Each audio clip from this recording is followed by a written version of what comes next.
Hello guys, നമ്മളിന്ന് പഠിക്കാൻ പോകുന്ന ഡോക്ട്രെയിൻ ഓഫ് പ്ലഷർ എന്നുള്ള പോർഷനാണ് പഠിക്കാൻ പോകുന്നത്. ഇത് കോൺസ്റ്റിറ്റ്യൂഷൻ ലോ 2-ലെ 3 മാർക്സിനൊക്കെ ചോദിച്ച് കണ്ടിട്ടുള്ള ക്വസ്റ്റ്യൻ ആണ്. ഇതിൻ്റെ ഫസ്റ്റ് നമുക്ക് ഇൻട്രൊഡക്ഷൻ പാർട്ടിലോട്ട് പോവാം. ഡോക്ട്രെയിൻ ഓഫ് പ്ലഷർ ഇംഗ്ലണ്ടിൽ നിന്ന് വന്നതാണ്. ബ്രിട്ടീഷ് റൂൾ സമയത്ത് സിവിൽ സർവീസസൊക്കെ ഇന്ത്യയിൽ ഇൻട്രൊഡ്യൂസ് ചെയ്തു. ഇൻഡിപെൻഡൻസിന് ശേഷം ഇന്ത്യ ഈ ഡോക്ട്രെയിൻ അഡോപ്റ്റ് ചെയ്യും. പക്ഷേ കോൺസ്റ്റിറ്റ്യൂഷൻ സേഫ് ഗാർഡ്സ് കൂടി നൽകി സിവിൽ സർവീസിന് കോൺസ്റ്റിറ്റ്യൂഷൻ സ്റ്റാറ്റസ് ഉണ്ടെന്ന് പറഞ്ഞു. അടുത്തതാണ് മീനിങ് ഓഫ് ഡോക്ട്രെയിൻ ഓഫ് പ്ലഷർ. ഇതിൽ പറയുന്നത് എന്താണെന്ന് വെച്ച് കഴിഞ്ഞാൽ, ഇംഗ്ലണ്ടിലെ സിവിൽ സർവൻസ് ക്രൗണിൻ്റെ പ്ലഷറിൽ വർക്ക് ചെയ്യുന്നു എന്നാണ് ഇതിൽ പറയുന്നത്. ക്രൗണിന് ഇഷ്ടമുണ്ടെങ്കിൽ നോട്ടീസ് ഇല്ലാതെ റിമൂവ് ചെയ്യാം. റോങ്ഫുൾ ഡിസ്മിസലിന് സിവിൽ സർവൻറ്റ് കേസ് കൊടുക്കാനോ ഡാമേജസ് ക്ലെയിം ചെയ്യാനോ പറ്റില്ല. ഇത് പബ്ലിക് പോളിസി അടിസ്ഥാനത്തിലാണ് ആക്കിയേക്കുന്നത്. ഇനി doctrine of pleasure in India article 310. ഇത് നമ്മുടെ ഇന്ത്യയിലുള്ളതാണ്. ഡോക്ട്രെയിൻ ഓഫ് പ്ലഷർ ഇന്ത്യയിൽ എങ്ങനെ, ഇത് ആർട്ടിക്കിൾ 310-ലാണ് പറയുന്നത്. ഇത് പറയുന്നതെന്ന് വെച്ച് കഴിഞ്ഞാൽ ഇന്ത്യയിൽ 310 പ്രകാരം ഡോക്ട്രെയിൻ ഓഫ് പ്ലഷർ ഫോളോ ചെയ്യുന്നത് യൂണിയൻ സിവിൽ സർവൻസ് പ്ലഷറാണ് ഫോളോ ചെയ്യുന്നത്. യൂണിയൻ സിവിൽ സർവൻസ് പ്രസിഡൻറ്റിൻ്റെ പ്ലഷറിൽ വർക്ക് ചെയ്യുന്നു. സ്റ്റേറ്റ് സിവിൽ സർവൻസ് ആണെങ്കിൽ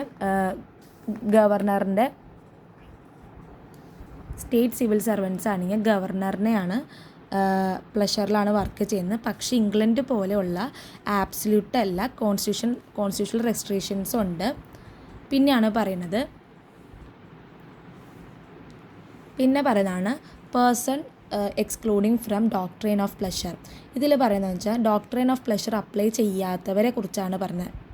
സുപ്രീം കോടതി ജഡ്ജ്, ഹൈക്കോടതി judge, chief election commissioner, controller and auditor general, ഇവർ 4 പേരിലും ഡോക്ട്രെയിൻ ഓഫ് പ്ലഷർ അപ്ലൈ ചെയ്യില്ല. പിന്നെ പറയുന്നതാണ് കോൺസ്റ്റിറ്റ്യൂഷണൽ സേഫ് ഗാർഡ്സ്. ഇത് ആർട്ടിക്കിൾ 300-ലാണ് പറയുന്നത്. സിവിൽ സർവൻസിന് പ്രൊട്ടക്ഷൻ ഉണ്ട്, പ്രൊട്ടക്റ്റഡ് ആണ് ആർട്ടിക്കിൾ 300 പ്രകാരം.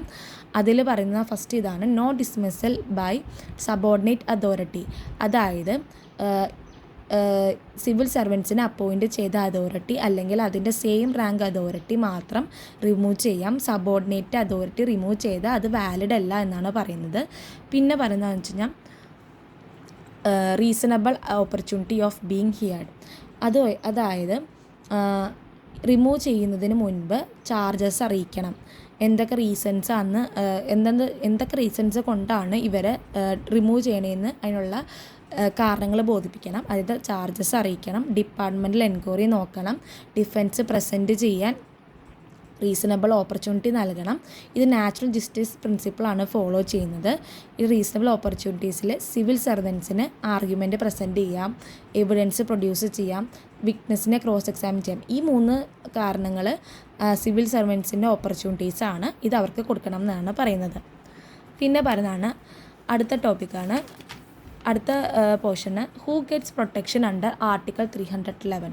ആർട്ടിക്കിൾ 311 ആർക്കൊക്കെ പ്രൊട്ടക്ഷനാണ് കൊടുക്കുന്നത്? Protection is available to union civil service, all India service, state civil service, civil post under union or state. അതായത് സിവിൽ സർവീസിൽ വർക്ക് ചെയ്യുന്ന അൺഎംപ്ലോയിഡോ എംപ്ലോയിഡ് ആയിട്ടുള്ള ആൾക്കാർക്കാണ് ഈ പ്രൊട്ടക്ഷൻ കിട്ടുന്നത്. ആർമഡ് ഫോഴ്സിന് 311 പ്രൊട്ടക്ഷൻ കിട്ടില്ല.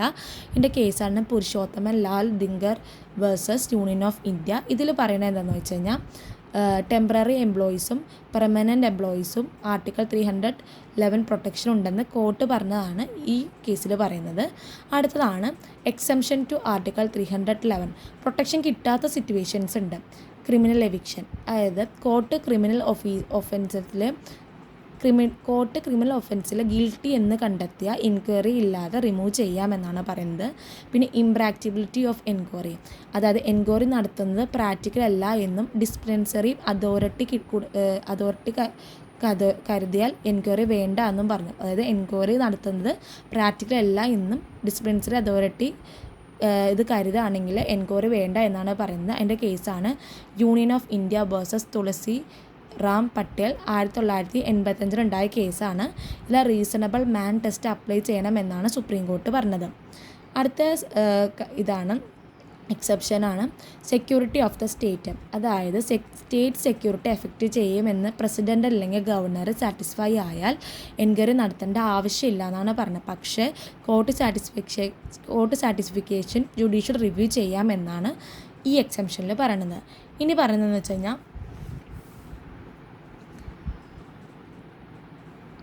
ഇതിൽ പറയണമെന്ന് വെച്ച് കഴിഞ്ഞാൽ റോൾ ഓഫ് ജുഡീഷ്യറി. ഇതിൽ 2 കേസസാണ് പറയുന്നത്. State of Bihar versus Abdul Majeed. ഇതിൽ പറയുന്നത് വെച്ച് കഴിഞ്ഞാൽ സിവിൽ സർവൻറ്റ്സ് സാലറി അറിയേഴ്സ് ക്ലെയിം ചെയ്യാം. ഇംഗ്ലണ്ട് റൂള് ഇന്ത്യയിൽ അപ്ലൈ ചെയ്യില്ല. പിന്നെ union of India versus Balbir Singh. ഈ കേസിൽ പറഞ്ഞു വെച്ച് കഴിഞ്ഞാൽ പ്രസിഡൻ്റ് അല്ലെങ്കിൽ governor satisfaction court review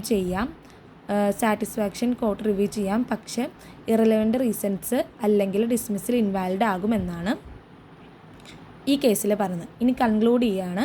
doctrine of pleasure administrative efficiency maintain ചെയ്യാൻ സഹായിക്കുന്നതാണ്.